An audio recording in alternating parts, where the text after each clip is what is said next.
Hey, happy Training Tuesday. I know it's a little later than I normally do these, but that's okay.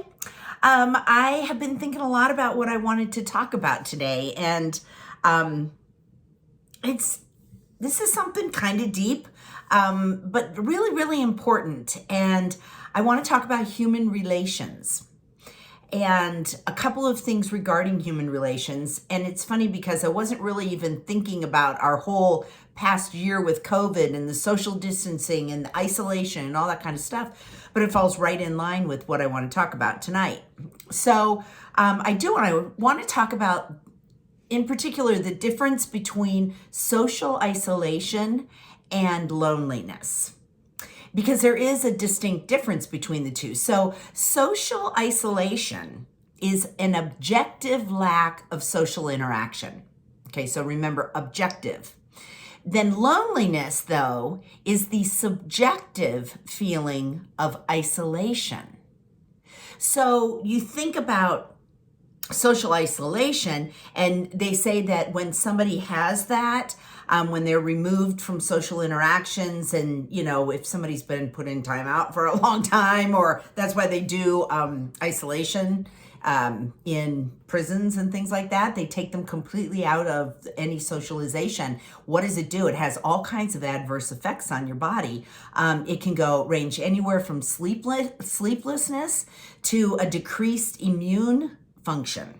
So it really does have a physical effect on your body by not having social interaction. And I was looking for this study that I had heard about during, I'm going to totally mess this up, but the gist of it is that there were all these babies in orphanages in Europe, and they wanted to not handle the babies because they were trying to keep from spreading illness and disease.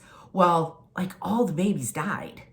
And I may not have this completely accurate, so you can double check on it, but it was a significant number, if not all, of those babies died because they were only held when they were supposed to, or when they needed to be, if they had to be changed or moved or whatever. But other than that, they had no touch. So that's social interaction. All right. So loneliness can actually result in a real high anxiety in somebody, in depression. Suicide rates go up for people who are lonely, and a lot of it stems from low self-esteem. So think about the people in your life who pre-COVID, COVID, whatever, that don't get out. Maybe they're caregivers. Maybe they're just freaked out about COVID, or who knows what's going on, but their behavior has changed. And they're not going out, they don't feel accepted. Whatever it is, try to think about those people in your life and reach out to them. Because there is a huge, huge positive effect that comes with community, and the feeling of community, and the feeling of being valued and accepted into a group. And I'm not talking about cliques or that kind of thing, but when you say the word community, it's a sense of belonging, all right? And that is actually central to the human experience. That feeling and that need to belong to something. So community is a sense of belonging.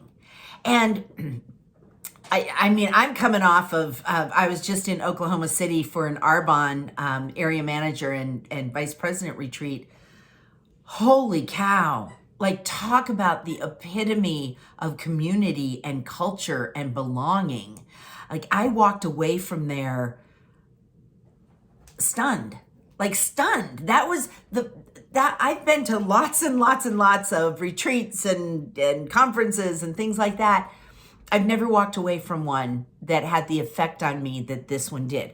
Now, was it because this is post-pandemic and people had not been around others, but honestly, I've been around a lot of people. So the effect on me was more that sense of belonging and what community brings. And so I wanted to just kind of outline a couple of things that make community important and what it actually offers, because I'll give you a statistic. Talking about network marketing, everybody gets into network marketing for different reasons, whatever it is.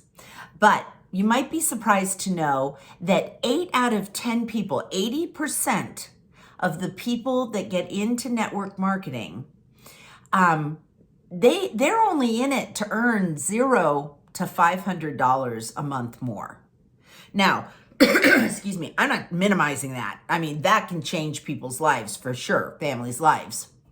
But what about the 0? So what are they getting out of it if it's not money? It's community, and it's culture, and it's a sense of belonging and being valued.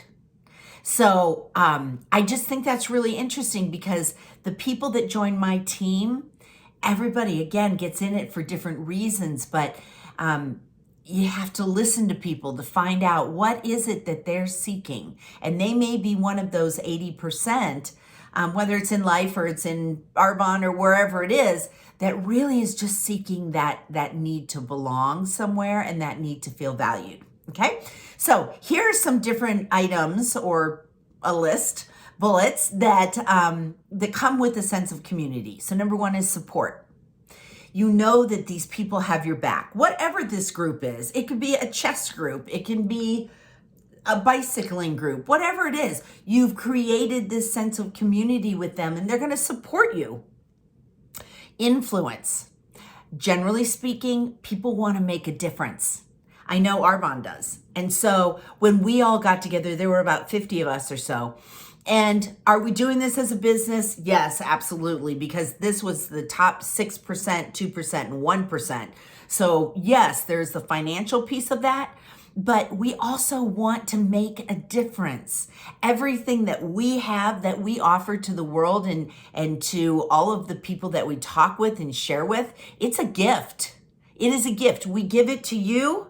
What you do with it is whatever you want, but we want to make a difference in people's lives. And for the purposes of this Training Tuesday, it's about human relations, okay? And that sense of community. That comes with it regardless of what your financial aspirations are. Sharing.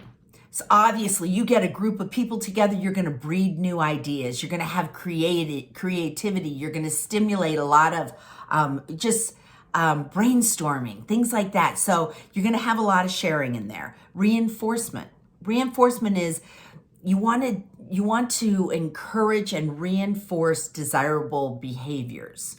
So, I would say, at least most of the organizations I've been involved in, want really to reinforce that sense of doing good, of being respectful, of making a positive change. So this is whatever that particular group is or community that you're in, they're going to reinforce something, hopefully. Connection. We're all in that. That's a huge one. That's a huge one, because we all have been missing that from the past year and a half. We want to reach our goals. We have a sense of security with that because we have all of these like-minded people. And so we are connecting with them. We're having conversations. We're on Zooms. We're getting together for retreats, different things like that. That's where that interaction, social interaction and connection comes into play. Learning and resources. That's a valuable location for resources, because when everybody has strengths, everybody has weaknesses, but when you gather in a community, you're able to draw on other people's. So my weaknesses, I can go and find those people who are strong in it and borrow their belief or borrow their skills, gain from their knowledge and those resources. Passion. I love passion. Passion is, you can feel it. It's like tactile. And in a community, you're sharing some sort of passion. And what that's going to do is spread confidence, because we love something. What is that we love? We love what we're sharing. We love, maybe it's a product, maybe it's a service, whatever it is, we're sharing that. And when you share that and you've got other people sharing it, you start building a confidence from it. And that just builds and builds and builds. And the passion just then continues to build as well. So those are just some items that really go hand in hand with community and how important that is. So, I hope that, again, I want to kind of circle back to how I started this. I hope that you can, when you leave from listening to this, and thank you for listening, but think about the people in your life that need you. They need you to call them. They need you to go out and spend an afternoon with them. They need to be feeling valued, feeling like they belong. Create a community if you don't already have one. And that can be 2 people, that can be 3 people. Remember, it's just people that are like-minded, that come together, that do that on somewhat of a consistent basis, because that then allows for all those different bullet points that we were just talking through. So anyway, think about that. Community is really, really important, and social interaction is really important. And being involved in a group that is looking for a higher good it makes your heart warm. You're doing something good for the world. And I will tell you, I know I am absolutely in the right place with Armand for this. And if there is anybody listening to this that just really wants to belong to a cool, fun, passionate, supportive, respectful group, please get a hold of me, okay? Because I have a place for you. We have a place for you. So I hope you have a fantastic rest of your Tuesday. Thank you for listening, and I will see you next week.